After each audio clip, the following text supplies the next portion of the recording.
You said, so on Truth Social, you said that you were going to cut aid from South Africa. Will you plan to cut aid across other African nations, and why South Africa? No, it's only South Africa. Terrible things are happening in South Africa. The leadership is doing some terrible things, horrible things. So that's under investigation right now. We'll make a determination.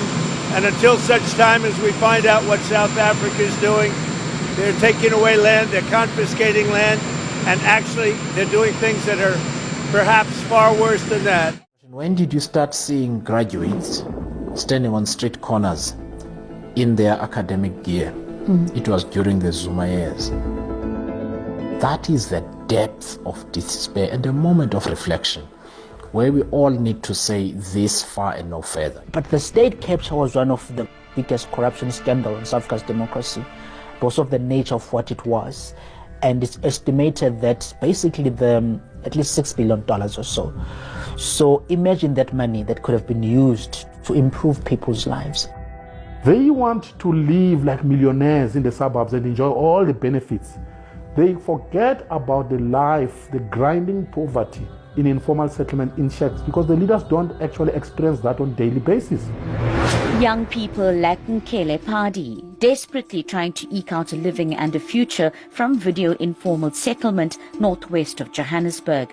And nothing has gotten better. Everything has gone worse. So it's more tougher now to get jobs, to travel around, to get information. Many of the residents rely on communal taps and there's no proper sanitation. They live surrounded by filth.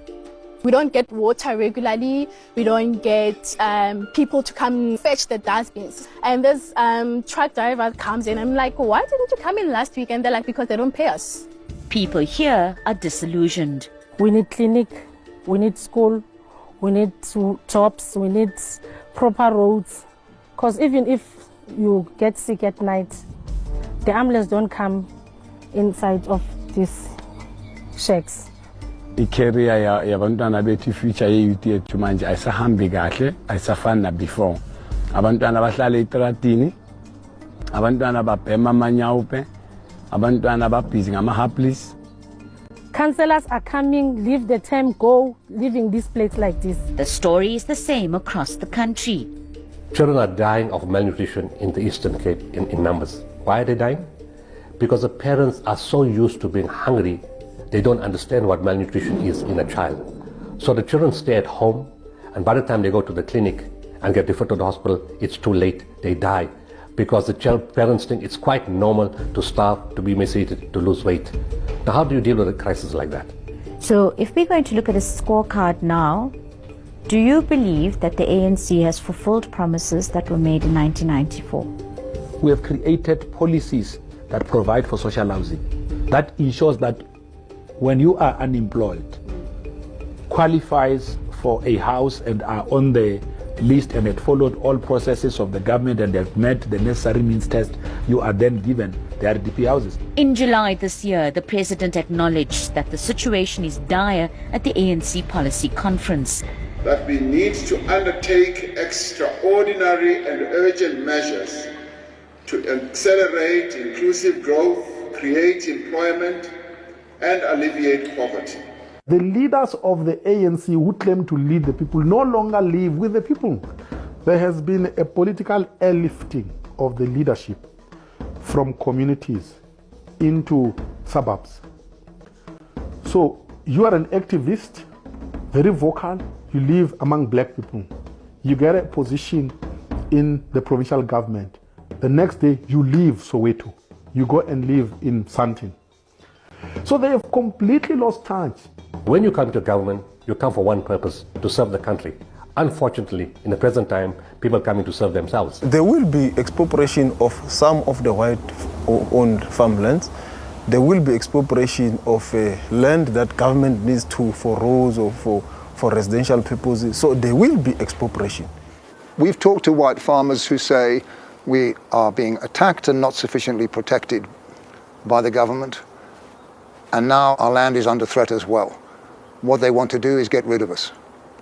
What's your response to that? We were robbed in South Africa when I was filming Farmlands, but never reported it because it was just a part of the daily life people had gotten used to. Ever since I started my work in politics, I have heard stories and rumors of something sinister happening in South Africa. As a journalist, I have learned to never take anything at face value, to second guess and question it all. But I also believe that there is never smoke without fire. This is what makes South Africa so intriguing, because depending on your outlook, it is either a paragon of multiculturalism and social justice, or a powder keg with a genocide against the white population ready to erupt into an all-out race war. After doing some digging, I found an overwhelming mess of conflicting information about South Africa. Political turmoil, disappearing government funds, widespread corruption, and the sense that those responsible are never quite brought to justice. It's not true. There's no such a thing. There is no crime targeted to white people in South Africa. It's a crime that is happening in the farms, it's happening everywhere, and government is doing its best to resolve the crime problem. With regard to the land question, there is no way we can avoid it. We have to address the land question. United Kingdom 10%, and we'll go 10%, so we'll do the same thing. South Africa, 60%, 30%, and they've got some bad things going on in South Africa. You know, we're paying them billions of dollars, and we cut the funding because a lot of bad things are happening in South Africa. The fake news ought to be looking at it. They don't want to report it. Frankly, folks, at this stage, it's becoming quite comical. I mean, except that it's sad. The intentional insults and slights, the endless smears and lies that come out of Pretoria and the ruling government there just beggar the imagination. Cyril Ramaphosa obviously has nothing but contempt for the President of the United States. His actions and his words say it all. Frankly, he has nothing but contempt for America, and for that matter, he has nothing but contempt for South Africans. They're intentionally insulting America. They want to play the victim. Either that or they're arrogant beyond belief. South Africa is a sovereign nation. It has the right to do what it likes to do as long as it's not impinging upon its neighbors. But if you think that you're going to get aid or you're going to get support for IMF and World Bank or African Development Bank loans from America when you continue to insult our country, we don't have 145 race-based laws. You do. We don't exclude our ethnic minorities. You do. Well, without the United States, the whole process of the G20 is moving forward. You will not be bullied. We will not be bullied. We will not agree to be bullied. Thank you. So tell me about Team South Africa here. You mentioned Sheryl Sandberg. She's taken over the museum, the Kirchner Museum where South Africa used to be. It's Davos light for South Africa this year. In previous years, you've trotted out ministers, you've trotted out South African delegates. Has there been much CNN interest in South Africa this year? I think South Africa is here. They've tried to put scarves around my neck on numerous occasions. They've tried to interest me in discussing things, but it's not got the same profile as it has in previous years. And that might be economic. They just don't feel they can afford to spend the money to come here and do it. It might arguably be they just don't see the need to do it. But at the end of the day, there's no point in coming here to say, invest in me, if you haven't got the policies worthy of it. Well, 2 years ago, Cyril Ramaphosa came as the delegation leader, and it was a little bit like having Nelson Mandela back here again. Everybody wanted to touch his cloak. Yeah, but it's not like that 2 years ago. Well, since then, we've discovered just how awful the state-owned capture was of enterprises. Now, this is one of those few subjects where Pravin Gordhan says, if you think it was bad, I'm telling you it was worse. Now you tell me how anybody who for the last 5 years, 10 years, has come here and said, South Africa's going really well, we've got everything under control, we've got this, that and the other, suddenly turned around and said, well, actually, the entire economy was hijacked, by the way. And we're terribly sorry to tell you that the losses are in the billions. Well, actually, we really don't know the trillions. And by the way, even if it was bad, it was worse. And we're not even sure we've dealt with it. And so in order to be taken seriously here again, we really need a big fat broom and some chains and some prison time. Well, how many people have gone to prison so far? We were seated together at the lunch table, so we never really got time to talk about the tweet. It was just an opportunity to shake hands, to say how are you and all that. But on the tweet itself, he was clearly misinformed. And whoever gave him that information was completely wrong. There are no killings of farmers or white farmers in South Africa. There's no land grab in South Africa. We are involved in a process of discussing land reform. Land was the original sin in the history of South Africa. A lot of very bad things happening, very bad things. Terrible things. Terrible things. It's a disgrace. Nothing but disdain for everybody, including South Africans. All he cares about are cadres, members of his elite patronage network that keep him in power. The rest of you all can go eat cake, assuming you can find cake in South Africa. Wow. We have received notice from the United States, a notice which we are still in discussions with them over, about a change of mind about participating in one shape, form or other in the summit. Because there is not a shift. The United States is not participating in official talks at the G20 in South Africa. Are you aware of relocation flights to South Africa that are taking place right now? Which flights? There are relocation flights that are taking place. Some Palestinians are being charged up to $2,000 I'm not a going to seat. South Africa for the G20 because I think their policies on the extermination of people are unacceptable. So I'm not going, so I won't refer to anything having to do with South Africa. South Africa has behaved extremely badly. Plaasmoeder is Afrikaans for farm murders.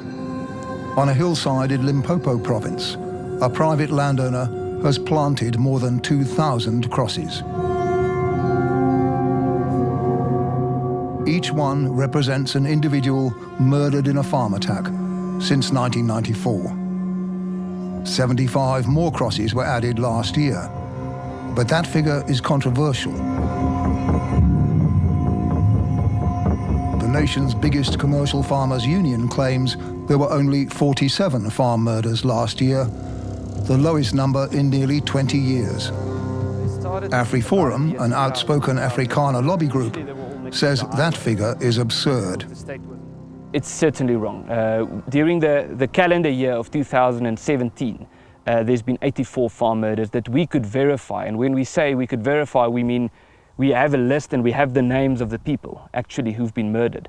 So to say that there's only been 47 is, I don't know if it's malicious or if it's negligence or if there's a problem with the process in collecting the data. There could be a variety of reasons why the number is wrong.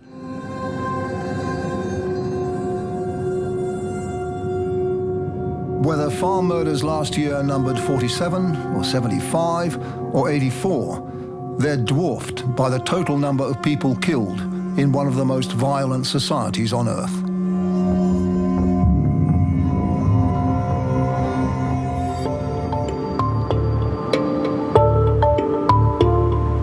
It's not just in the settlements and the countryside that crime is rising. In South Africa's great cities, Johannesburg, Cape Town, Durban and Pretoria, there's a crime wave too. Armed robberies of security vans, home invasions, street muggings.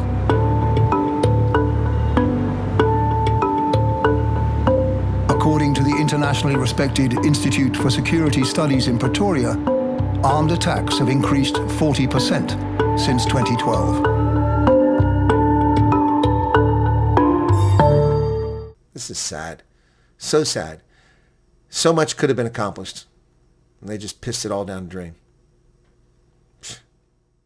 Just last week, Andre Reuter, I'm most certainly pronouncing that wrong, he's the previous CEO of Eskom, South Africa's only energy provider. He gave a rather insightful interview to ETV where he discussed why he resigned and fled the country just this year, stating he was brought in to tackle corruption and end the rolling blackouts across the nation, but instead of being met with praise for his efforts, he said they attempted to assassinate him, putting cyanide in his coffee December 12th, the day of his resignation. Then, last December, he was poisoned, his cup of coffee laced with cyanide. He nearly died. I started feeling extremely nauseous. At that stage, I was shaking badly. I was literally lying like this and shaking, gasping for air. But the response from South Africa's ANC government has been sceptical. I can't give evidence to that.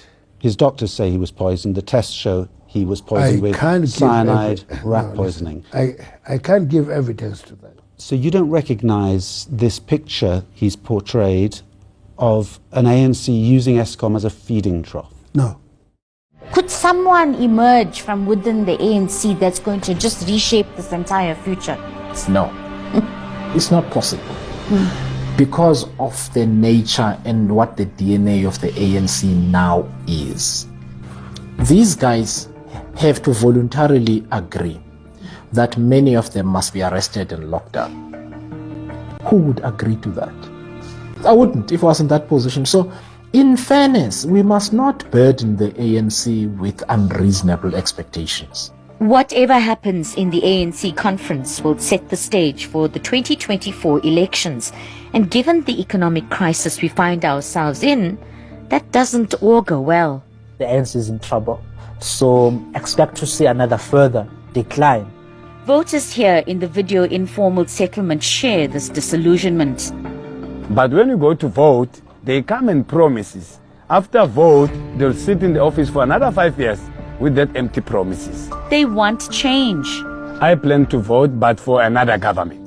So if we don't have the right councillor from the ground, even if I can say what I want to see for this community, then that will never happen.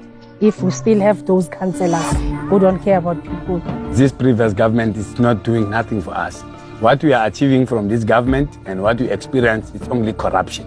And I would also vote for the different governments that I'm in right now, because I'm not benefiting from it, and I believe no one in my community or any other community is benefiting, because what they do is just benefiting themselves. If you are a voter and you vote the ANC over and over again into power, you are eventually going to go without electricity. In other words, the ANC is going to kill your state. The ANC, however, claims it's been proactive about change. We have introduced programs or policy undertakings that are responsive to the plight of our people on the ground. So our overall call to action is that making South Africa a better place for all. And why should we believe you? Because we've got no time to play now. It's serious. Well, because action speaks louder than words. No, don't say that, because if we're going to say that, then we're going to go back and look at the past actions, and then we're going to say, we don't have to go back. We've got to be forward-looking. But there is no Messiah, no single leader who has the power to solve the complexity of the problems we face. There is a brokenness of South African politics.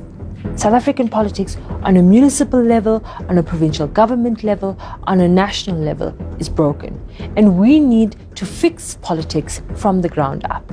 And so if we are to fall into this temptation to say, this man, whether it's an ANC president or a Democratic Alliance president or an EFF president, whoever the president will be, but if we think one man can fix all of the problems in South Africa, we're going to find ourselves in the same quagmire, trying in earnest to get ourselves out of this dark hole, but going nowhere. Coalition politics. People say that's the future and that we must get used to it, and we need to learn to work with each other.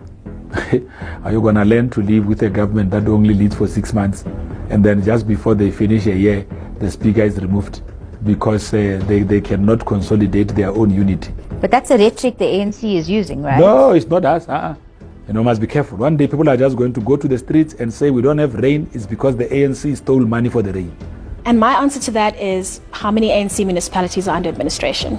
They're not in coalition governments. They are unable to do their work. They are completely dysfunctional. It's not about the structure of the government, it's about the people who are governing.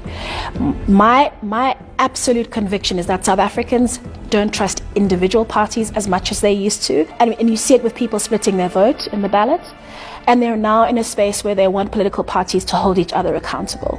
I think that there needs to be broader conversations around what comes next for our democracy, beyond the scenario where you had this massive political party called the ANC, and you had its opponent, the Democratic Alliance, and then smaller political parties. I think now we are entering a new phase of our democracy. We need a strong justice system, a great police system.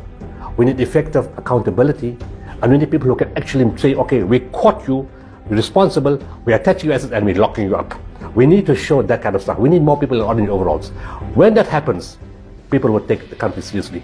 What's the 3 things that a party should have on their manifesto that would convince anybody to vote for them? Corruption is number 1, because I call corruption traitors and anti-patriots, and it destroys the soul of the nation. Number 2, security. Once you have security, people will be more stable and say. And number 3, job creation. And if we want to save our country, bring it back from the brink, the onus is on us. South Africans need a mindset change. You see, all these years we left it, government will do this, government will do that, government will do that. The country does not belong to the government. It's not their country. It belongs to me, to you, and 65 million South Africans. When something belongs to us, we take ownership, we look after it, we fix it. The concept of active citizenry is critical. Our attitude needs to be, we are taking our country back. We're taking our democracy back from the political parties and the politicians.